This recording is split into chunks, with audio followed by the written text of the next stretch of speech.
तो आजकल Indian stock market में एक सवाल है जो हर किसी के दिमाग में घूम रहा है। स्मॉल कैप और मिड कैप स्टॉक्स का क्या करें?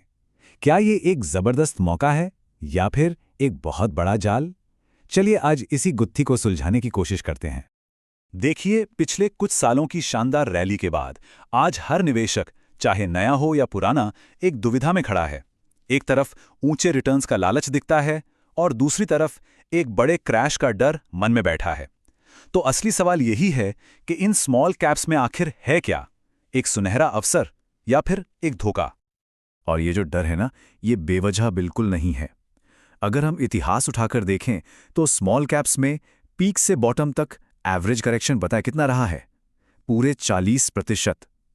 ये एक बहुत बड़ा असली जोखिम है जो हर किसी के दिमाग में घूम रहा है। तो चलिए सबसे पहले इसी स्मॉल कैप डिलेमा को थोड़ा और गहराई से समझते हैं। सिचुएशन इतनी गंभीर है कि आज बड़े से बड़े फंड मैनेजर भी साइड में कैश लेकर बैठे हैं। उन्हें भी एक बड़े फॉल का डर है। मार्केट में आम राय, कॉमन विजडम यही है कि भाई पार्टी अब खत्म हो चुकी है।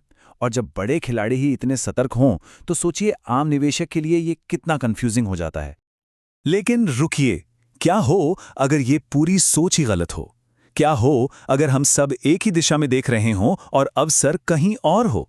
अब हम एक एक्सपर्ट समित वार्तक के एक बिल्कुल अलग नजरिए पर गौर करेंगे। एक ऐसा नजरिया जो इस डर को एक नए दृष्टिकोण में बदल देता है। समित वार्तक का कहना है, मेरा मानना है कि यह 3 साल का एक चक्र है। हम एक नए चक्र की शुरुआत में हैं। ये लाइन इस पूरी चर्चा का केंद्र बिंदु है। बहुत ध्यान से इस पर गौर करिएगा। और इस आइडिया के पीछे का लॉजिक देखिए। अगर हम पिछले कुछ सालों का डेटा देखें तो एक बड़ा ही दिलचस्प पैटर्न सामने आता है। हर 3 साल में एक करेक्शन, 2015 में करेक्शन, फिर 3 साल बाद 2018 में, फिर 2021 में और अब 2024 में। इस पैटर्न को देखकर अचानक से जो हाल ही में गिरावट हुई वो एक रैंडम क्रैश नहीं लगती, बल्कि एक अनुमानित घटना लगती है, एक चक्र का हिस्सा।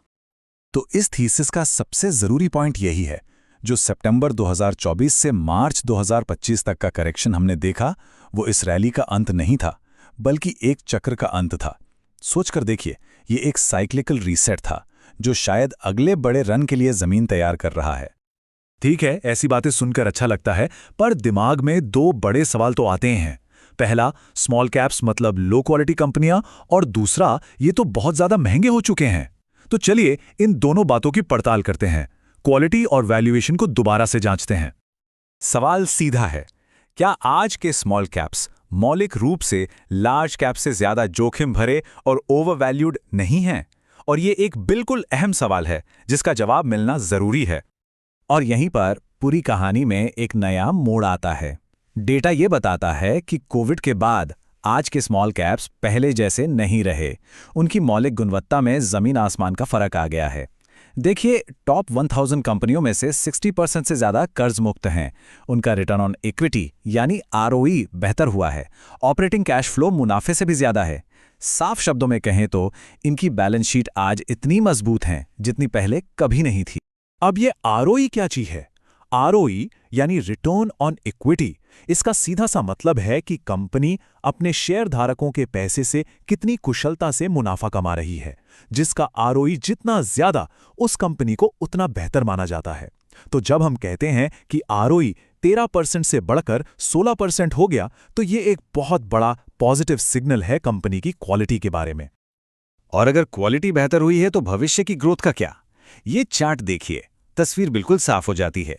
अगले 2-3 साल में जहां लार्ज कैप्स की कमाई में 10-11% की वृद्धि का अनुमान है, वहीं स्मॉल कैप्स के लिए यह अनुमान 20% से भी ज्यादा है। मतलब लगभग दुगना। ये बहुत बड़ा अंतर है। पर फिर भी वो ओवरवैल्यूड वाली बात दिमाग से जाती नहीं। तो आखिर ये धारणा बनी क्यों है? इसका जवाब यह है कि जब हम लार्ज कैप और स्मॉल कैप को पी पर कंपेयर करते हैं तो हम आमतौर पर एक गलती करते हैं। ये तुलना ठीक नहीं है, क्योंकि ये 2 बिल्कुल अलग तरह के स्टॉक्स के बास्केट से बिगड़ी हुई है। इसको थोड़ा ब्रेक डाउन करते हैं ताकि बात साफ हो। सोचिए, लार्ज कैप्स के अंदर 2 बास्केट हैं। एक बास्केट है फाइनेंशियल और पीएसयू का, जो सस्ते हैं, लगभग 12-13 के पी पर इनकी ग्रोथ भी कम है। दूसरा बास्केट है नॉन फाइनेंशियल का, जो बहुत महंगे हैं, 40 से भी ज्यादा के पी पर। अब आते हैं स्मॉल कैप्स पर। ये ज्यादातर इस दूसरे महंगे वाले बास्केट जैसे ही हैं, पर इनका पीई मल्टीपल सिर्फ 30 के आसपास और इनकी ग्रोथ 20% से ज्यादा। तो जब हम एक जैसी कंपनियों की तुलना करते हैं तो पता चलता है कि स्मॉल कैप्स असल में ज्यादा ग्रोथ के लिए लार्ज कैप से सस्ते मिल रहे हैं। तो अब जब हमने क्या और क्यों को समझ लिया है, तो अब सवाल आता है कहां? ये ग्रोथ, ये अवसर आखिर मिलेंगे कहां? और इस क्षमता को समित वार्तक के शब्दों में सुनिए। वो कहते हैं, मुझे स्मॉल कैप में ऐसी कई कंपनियां मिलती हैं जो अगले 2 सालों में अपनी कमाई दोगुनी कर देंगी। सोचिए, 2 साल में कमाई दोगुनी, यही है स्मॉल कैप यूनिवर्स में छिपी क्षमता। तो फिर कहां ढूंढा जाए? देखिए, वार्तक उन सेक्टर्स की तरफ इशारा कर रहे हैं जो भारत की विकास कहानी से सीधे सीधे जुड़े हैं, जैसे कि data centre ecosystem, managed office spaces, manufacturing के अंदर डिफेंस रिलेटेड कंपनियां और जनरल कैपेक्स यानी कंस्ट्रक्शन और पावर इक्विपमेंट जैसी चीजें।